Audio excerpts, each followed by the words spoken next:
Fais une expérience toute simple. Prends les évangiles et lis uniquement les paroles de Jésus. Pas les apôtres, pas les prophètes. Juste Jésus, celui que le christianisme considère comme son fondement. Puis pose-toi 2 questions, calmement. Quels sont les thèmes qu'il aborde vraiment? Et surtout, quels sont ceux qu'il répète le plus souvent? Car ce qui est répété est toujours ce qui compte.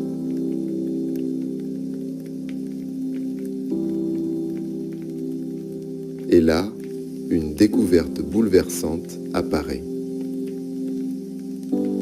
Le thème numéro 1, celui qui revient sans cesse dans la bouche de Jésus, ce n'est pas lui-même, c'est le Père.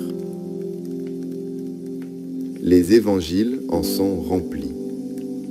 Votre Père sait ce dont vous avez besoin. Le Père vous aime. Soyez miséricordieux comme votre Père. Je vais vers mon Père et votre Père. Quand vous priez, dites notre Père. Le Fils ne peut rien faire sans le Père. Le Père veut vous donner le royaume. Père, entre tes mains, je remets mon esprit. Nous avons fait de Jésus le centre de tout, alors que Jésus, lui, faisait du Père le centre de tout. Il allait même jusqu'à dire « Sans le Père, le Fils ne peut rien faire ».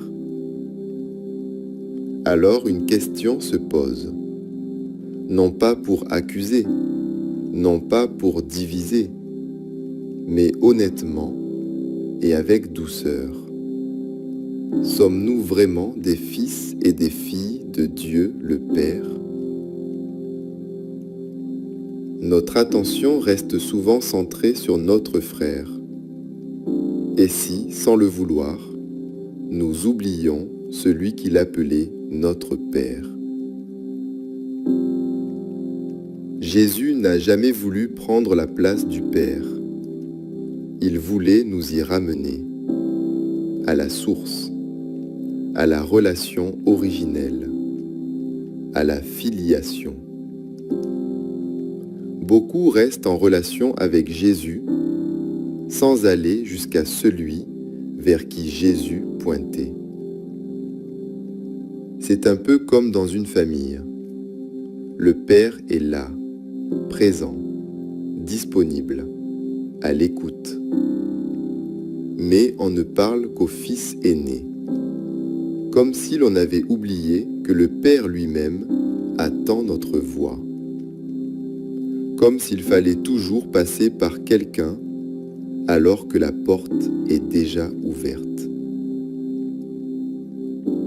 Jésus n'a jamais voulu être un écran. Il a voulu être un chemin. Je sais que ce message nous bouscule un peu à l'intérieur, comme s'il venait déplacer notre axe. Mais en réalité, il n'y a rien de nouveau sous le soleil.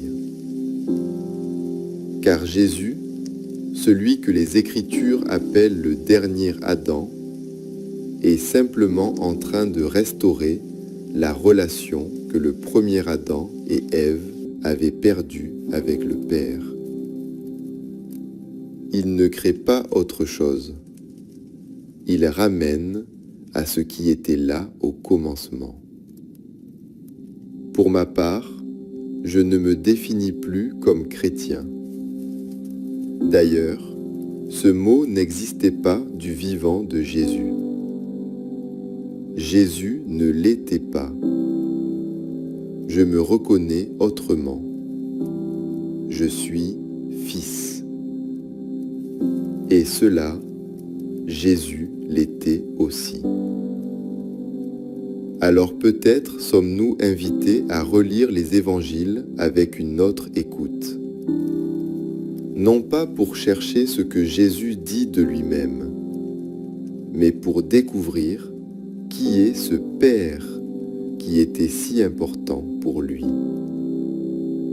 Car peut-être que la vraie question n'est pas seulement qui est Jésus, mais aussi qui est le Père qu'il n'a cessé de nous révéler. Partager dans l'amour, à intégrer selon ton discernement.